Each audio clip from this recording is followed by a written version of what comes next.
Fish on Fridays. I'm Al McCauley. And every year before Lent starts, it seems that people celebrate wildly on Mardi Gras, on Fat Tuesday. If you look at the archives of Fish on Fridays, I've done an episode on Ash Wednesday and specifically on Mardi Gras and how they're connected. But every year, it seems that people say, you know what, I'm going to have at it and eat a lot of good foods, a lot of foods that I might not eat during Lent, a 40-day period of Lent. And so Fat Tuesday Mardi Gras has become kind of a celebratory time before the period of Lent that is known as with more austerity and that we're giving things up. But instead of approaching Lent this year and celebrating on Mardi Gras, I would ask you or challenge you to think about the day before Ash Wednesday a little differently this year. I would ask you, instead of partying or giving into the great food and stuff, I would think about preparing for Lent with maybe a new devotion. And the devotion is called the Holy Face of Jesus.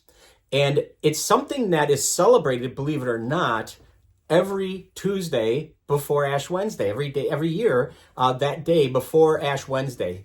Pope Pius XII in April of 1958 declared that Tuesday before Lent, instead of partying and celebrating Mardi Gras, that we should be aware of and have a devotion to the Holy Face of Jesus. Now, what do I mean by the Holy Face of Jesus? Well, it's a devotion or a special prayer intention, a special way of thinking and turning your heart toward the face of Jesus. And this is really rooted in two great saints. Number one, it's rooted in Saint Veronica. Now, Saint Veronica, tradition tells us, is the woman who came to Jesus as he was making his way, carrying the cross to his place of execution. It's Veronica that stepped out of the crowd to wipe Jesus's face with her veil. And that veil, on that veil, revealed the bloodied face of Jesus that serves to us today as a reminder of everything he sacrificed for us. It also helps to remind us to be empathetic toward others and compassionate, to try to alleviate the suffering that people have, and to show compassion and give them a sense of dignity. I did an episode in Fish on Fridays about Saint Veronica. You can always look on our archives for that. But because of that moment where Veronica's veil has the imprint of Jesus's face, that veil, tradition tells us, by the way, comes into possession of another great saint, and that is Saint Jude, one of the 12 apostles. And it's said that this is after Jesus died and rose, went back up to heaven, that Saint Jude, who is now on fire with the Holy Spirit, is visiting the king of Edessa who had severe leprosy. And when he showed the veil to the king and placed it on him, the king was immediately cured of his leprosy. And so this idea of the Holy Face of Jesus having not just importance for what it means for us symbolically, but also the healing properties is something that the church has celebrated, believe it or not, for centuries.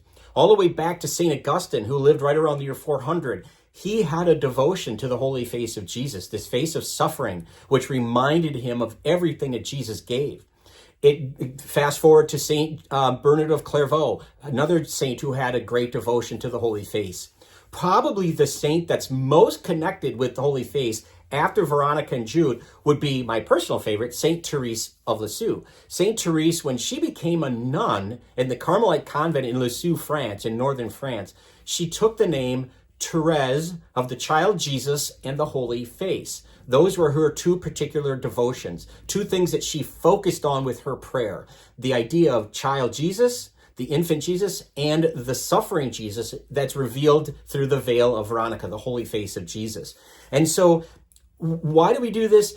This whole idea of the Holy Face really became more prominent because of a devotion that was revealed to a woman named Sister Marie of St. Peter.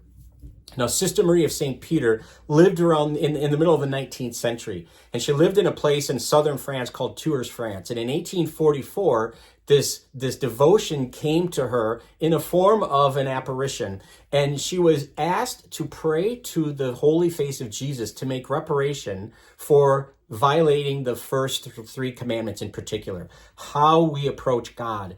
Do we have false idols in our lives? Do we take the Lord's name in vain? Do we keep holy the Sabbath? Those three things in particular are things that Jesus suffered and died for, to forgive those sins that we've committed. And so if you have a devotion to the Holy Face, it's to keep in mind those three commandments and how have you perhaps taken them, violated them, or not taken them as seriously as you should. So again, going back to how I started this, if you think about Lent as a time of austerity and a time to give up things, I would think that although Tuesday, the day before Mardi Gras, is a celebratory day of some sort, because it's the last time you're going to be eating all those great foods prior to the austere 40 days of Lent, I would suggest to prepare better our hearts for this year for Lent, that maybe what we do is we think about Jesus and the Holy Face, and we think about those 3 commandments. Do I take the Lord's name in vain? Do I have false gods in my life, false idols? Am I giving more attention to things as opposed to my relationship with God? And do I go and keep the Sabbath day holy? Do I go to Mass? Do I not work as hard as I should? Am I more reflective on those days? Maybe something to think about to prepare your hearts better for the 40 days that we know as Lent. And then, you know what? I would suggest that after that Lent, then maybe you're even in a better way ready to sing Alleluia when Jesus rises. We celebrate the resurrection on Easter Sunday. So again, the Holy Face of Jesus, a great devotion to get to know, and hopefully something you can make part of your spiritual regimen. If not always, certainly, hopefully on the Tuesday before Ash Wednesday every year. So thanks for watching. If you've enjoyed this content, please feel free to share it with somebody else. We'd love it if you would subscribe to our YouTube channel or follow us on Facebook. But either way, we hope you keep tuning in every Friday for Fish on Fridays. Until next time, please be good to each other, and God bless.